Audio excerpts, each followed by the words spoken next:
Ilmu behavioral science akhir-akhir ini memang makin rame, makin booming ya. Banyak banget orang mulai tertarik belajar. Kalau di luar negeri, di Eropa, di Amerika makin booming dan udah ada 2 sampai 3 bahkan ahli behavioral science yang akhirnya juga dapat Nobel di bidang ekonomi. Nah, kenapa orang brand dan orang marketing juga penting banget untuk bisa belajar tentang behavioral science gitu kan. Kita akan bahas tentang semua itu hari ini di marketing.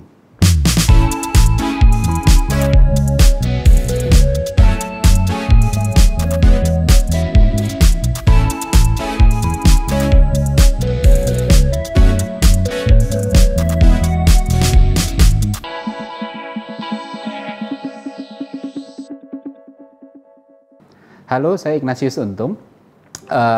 Saya marketer, sama seperti teman-teman semua, sebutannya kan juga marketeers ya. Saya kerja di marketing dan cukup menyenangkan kerja di marketing karena marketing ini luas banget ya. Jadi kalau saya ngomong dari semua bidang yang ada di sebuah perusahaan, yang paling luas tuh apa sih? Kan ada produk, ada sales, ada HR dan lain sebagainya gitu ya. Tapi marketing nih paling menarik buat saya karena luasnya luar biasa gitu. Kalau kita lihat dari sisi yang paling logisnya tuh ada orang-orang digital marketing, ada orang marketing analitik yang kerjaannya hitung-hitungan target, bisnis analitik juga ada di sana, ada media planning, ada yang technical banget kayak SEO, ASO dan lain sebagainya. Terus habis itu di sisi lain juga ada sisi yang sebenarnya nggak begitu mudah untuk dijelaskan secara logik gitu kan. Marketing itu juga bahas soal kreatif, soal copywriting, konten marketingnya juga seperti apa. Banyak ya sekarang channel social media banyak, itu bukan lagi cuma soal hitung-hitungan tapi banyak hal-hal kreatif yang udah mulai masuk ke sana.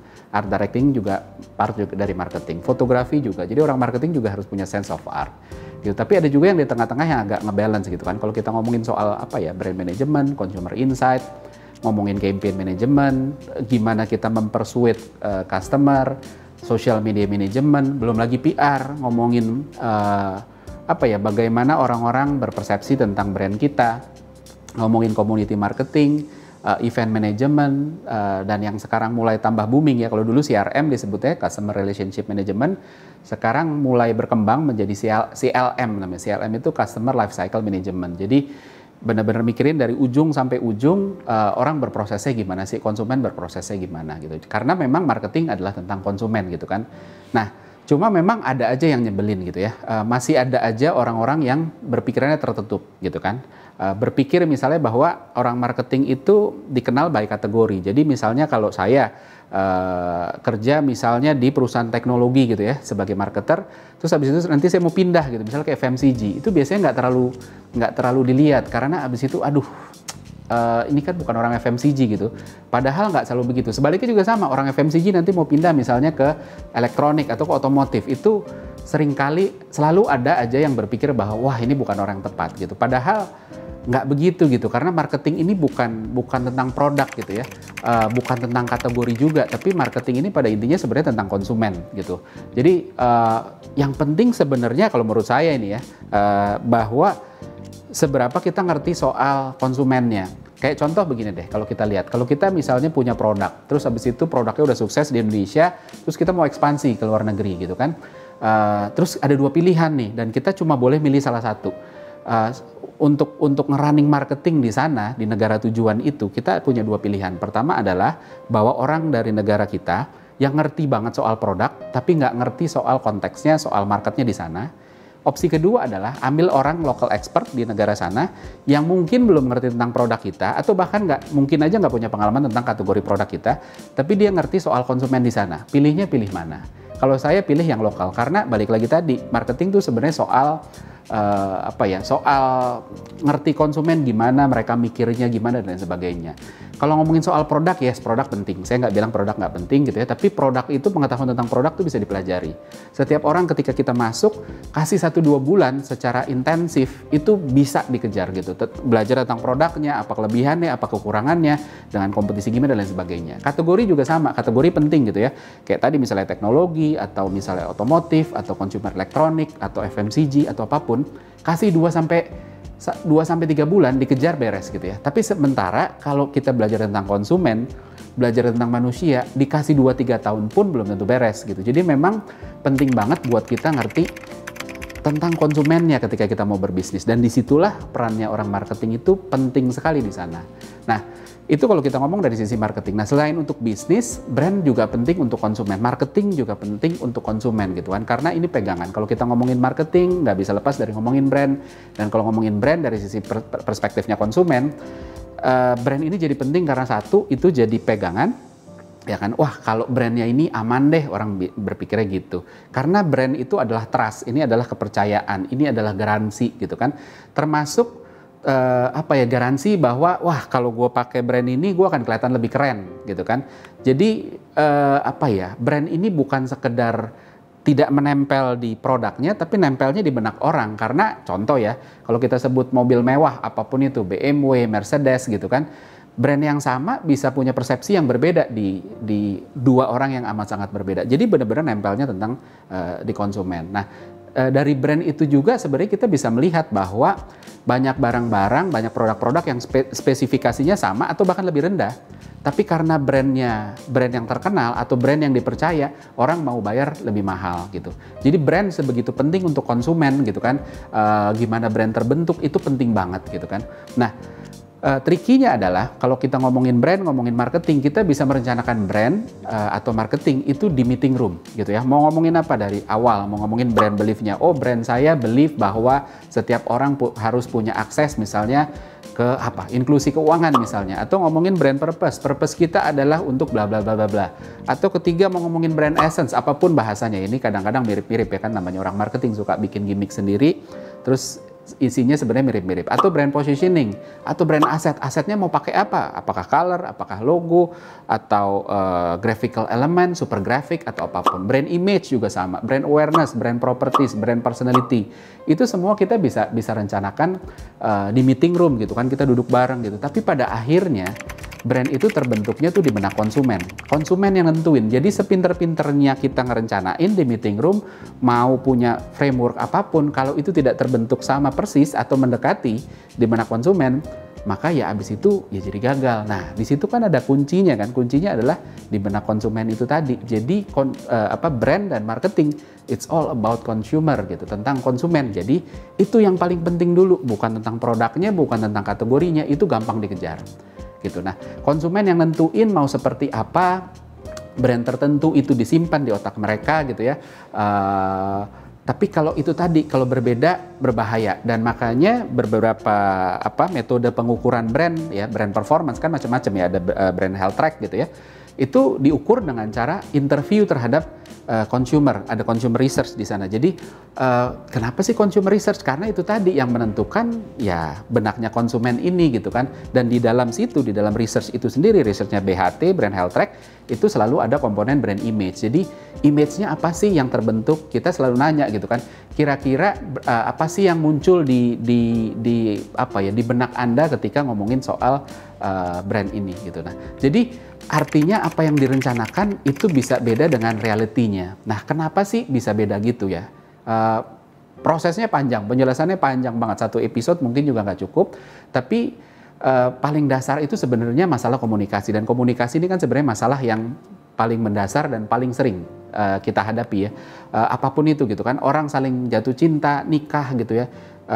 Masa honeymoonnya, masa seru-serunya dari pacaran sampai jadi pengantin baru dilewati, tapi pada akhirnya, dan apalagi banyak juga yang sampai nikahnya habis miliaran gitu kan, puluhan miliar, ratusan miliar, terus habis itu ujung-ujungnya pisah.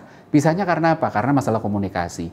Orang bisnis juga sama, bisnis bareng, goalnya sama, urunan sama-sama keluar uang, bikin produk segala macam, ujung-ujungnya bubar karena komunikasi. Orang berhenti kerja juga sama, seringkali bubar karena komunikasi. Nah, kenapa komunikasi beda? Karena komunikasi antar manusia itu nggak semudah kayak kita di komputer mindain file gitu kan. Oh, ini filenya ini saya copy deh masuk ke sana.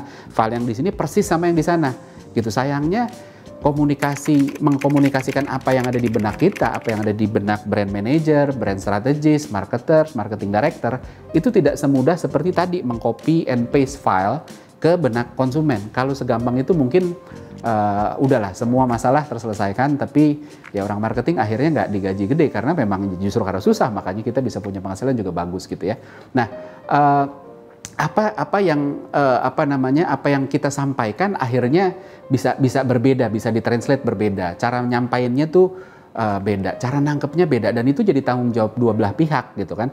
Tapi ya balik lagi, karena kita yang lebih punya kepentingan terhadap brand, makanya kita yang harus lebih ngerti ketimbang konsumen. Kita nggak bisa bilang, loh kamu kenapa sih nggak ngerti gini, masa gini aja nggak ngerti, saya udah bikin iklan clear loh, kan nggak bisa gitu juga. Jadi tanggung jawabnya ada di pemilik brandnya tadi, dan ini dipengaruhi banyak hal, personalitinya kita, personality orang yang kita ajak ngomong, cara pikirnya dia, background kedua belah pihak, situasinya gitu kan. Termasuk makanya orang bilang jangan belanja kalau lagi lapar gitu kan. Kenapa? Begitu kita lapar, kita terus lagi kelaparan ya, lapar berat, terus habis itu kita masuk ke restoran, itu hampir semua bisa kita pesen gitu kan. Pada akhirnya nggak habis gitu.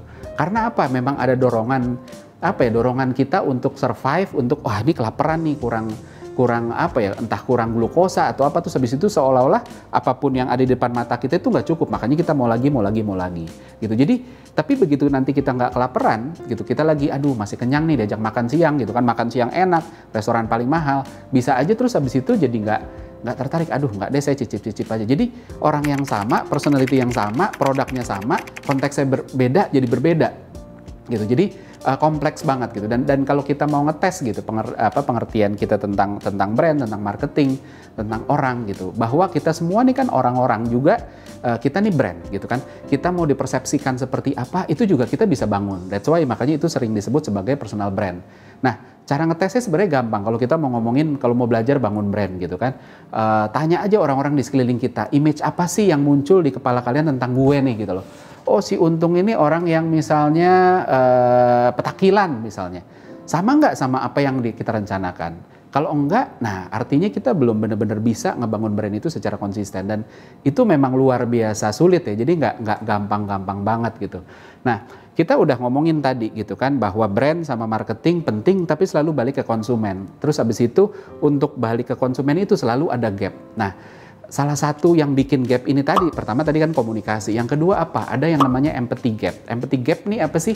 Empathy gap itu adalah apa ya? Ketika kita berpikir, ya seringkali kita nih berpikir bahwa orang lain melihat atau berpikir dengan cara sama seperti apa yang kita pikirin. Makanya ada istilah miscommunication gitu kan, kita ngomongnya apa, dia nanggapnya apa gitu. Karena itu tadi, kita berasumsi bahwa dia akan nangkep nih apa yang kita pikirin dan berpikir sama seperti yang kita pikirin. Tapi kenyataannya nggak gitu, nggak sesimpel itu gitu. Dan kita bisa tes ya, kayak contoh gini deh ya, tes yang paling mudah ya. Coba kita inget-inget terakhir kali ke mall, ketemu lawan jenis. Jadi kalau cowok inget-inget ketemu cowok, kalau cowok inget-inget ketemu cewek yang menarik, atau kalau cewek inget-inget ketemu cowok yang menarik terakhir kali di mall, inget nggak sepatunya warna apa?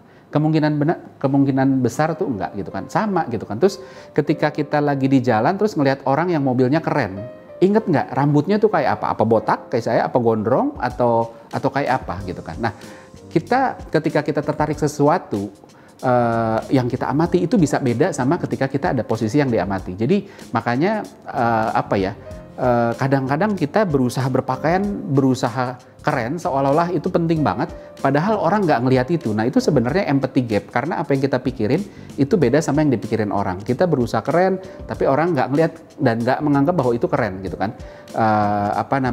Makanya cewek suka nanya gitu kan, lihat ada yang beda nggak dari aku. Biasanya kalau abis potong rambut atau abis apapun itulah, sulam alis kayak apa kayak gitu kan. Nah karena yang nggak selalu cowoknya atau pacarnya atau keluarganya atau temennya belum tentu selalu perhatiin. Nah itu juga salah satu contoh empathy gap. Nah marketing sama brand ini selalu tentang konsumen. Dari tadi kita udah ngomongin itu. Sayangnya konsumen ini kan dinamis banget ya, unik, tiap orang beda. Kalau kita belajar marketing, kita belajar segmentation, which sebenarnya segmentation itu berusaha ngelompokin konsumen yang sebegitu heterogen ke dalam kelompok-kelompok yang homogen, supaya kita nggak usah treatmentnya personalize satu by satu gitu, tapi satu kelompok dikelompokin gitu kan. Nah kita perlu belajar gimana orang berpikir gitu kan, gimana berperilaku, memproses informasi, ngambil keputusan dan lain sebagainya, supaya bisa bentuk brand di benak konsumen, supaya bisa mempersuasi tadi gitu kan. Produk sama kategori itu gampang, konsumen yang susah. Nah kalau kita mau nyimpen dokumen di komputer, kita kan juga harus tahu caranya, gimana cara kerjanya komputer. Nggak cukup tahu apa yang mau kita simpen gitu. Sama kalau kita mau jinakin kuda dan bikin kuda ini makan gitu kan, kita harus tahu kudanya itu sukanya diapain sih. Syukur-syukur kita tahu cara mikirnya kuda gimana. bukan cuma sekedar tahu soal makanan yang mau kita kasih. That's why makanya produk juga begitu, marketing, branding juga sama juga gitu. Jadi intinya adalah kita butuh tahu proses berpikirnya gimana, bukan cuma apa yang mau diituin. Nah, saya kasih beberapa contoh cepat aja ya, bahwa sebegitu sebegitu pikiran manusia itu nggak bisa ditebak. Kayak ada percobaan yang umum ya soal daging gitu kan, ada daging percobaan, terus daging yang sama, yang satu dilabelin 25% mengandung lemak, yang satu lagi ditempelin 75% bebas lemak. Sebenarnya kan sama, 25% bebas lemak sama 20% mengandung lemak sama 75% bebas lemak. Tapi orang merespon terhadap dua yang berbeda ini, yang sebenarnya sama, labelnya doang yang beda, itu bisa beda gitu kan. Obat juga sama, dibilang 90% bebas efek samping sama 10% dengan efek samping. Itu kan sebenarnya sama gitu, cuma tinggal framingnya aja. Tapi orang bisa ngerespon secara berbeda gitu kan. Kalau ngomongin harga juga sama. Kalau kita belanja harganya mahal, kita nawar gitu ya. Kalau harganya kemurahan, kita pun juga curiga, aduh ini kok harganya murah banget ya, jangan-jangan ada yang salah dan sebagainya. Saya juga kalau running workshop, running seminar suka bikin water test gitu ya. Biasanya kita bawa air mineral dengan 2 botolnya, yang satu yang mahal biasanya yang warna hijau, botol hijau beling, satu lagi yang botol PET yang bening gitu ya. Yang satu harganya 20 ribuan, yang satu ya paling cuma 5 ribu, tapi udah saya tuker sebenarnya isinya di belakang. Terus saya suruh orang tes gitu, terus habis itu saya tanya, enakan yang mana? Nah, botol hijau yang orang tahu bahwa itu mahal, itu mensugesti orang bahwa kayaknya enakan yang ini deh Pak dibanding yang ini deh. Dan itu dia, jadi sebegitu nggak bisa ditebaknya, bahkan orang bisa di priming untuk berbeda gitu. Nah, so kesimpulannya apa? Bahwa bisnis, marketing, branding semua tentang manusia, dan manusia itu dinamis gitu kan. Manusia tuh nggak konsisten kadang-kadang, tapi juga konsisten gitu kan. Kalau konsisten kan gampang sebenarnya, kita tinggal apelin. Tapi ketika kita apelin, oh dia tuh selalu begini, tiba-tiba nanti nggak konsisten, dia berubah. Tapi begitu kita sudah siap dia untuk selalu berubah gitu ya, wah dia selalu mau yang baru-baru gitu ya, tapi nanti suatu saat dia bisa, saya maunya yang ini aja gitu. Nah, itu yang membuat bahwa behavioral science ini bisa amat sangat ngebantu, karena bisa bikin kita lebih cepat ngerti tentang apapun mereknya, apapun produknya, apapun kategorinya gitu. Jadi apapun itu bisa terselesaikan. Nah, kalau orang brand, orang marketing belajar behavioral science, nggak perlu takut pegang produk apapun, pegang kategori apapun, gonta-ganti, nggak akan ada masalah, karena abis itu bisa dengan mudah dikejar, bisa di-catch-up gitu. Ya, jadi demikian pemaparan saya, enteng-enteng aja, tapi mudah-mudahan cukup bisa membuka sedikit pemikiran, dan ternyata ada sisi yang tidak menarik gitu, sisi yang tidak kita ketahui. Yang bisa menarik bisa enggak gitu, karena tidak menarik karena terlalu susah mungkin, tapi ya itu tadi, selalu balance dan dinamis ini yang bikin menarik. Kita juga bikin kuis buat teman-teman yang tertarik untuk ikutan, bisa ikut kuisnya sebagai berikut.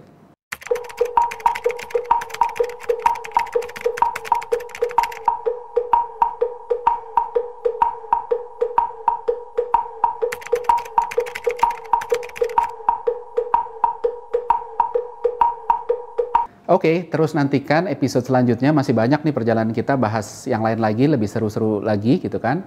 Saya Ignatius Untung, sampai jumpa.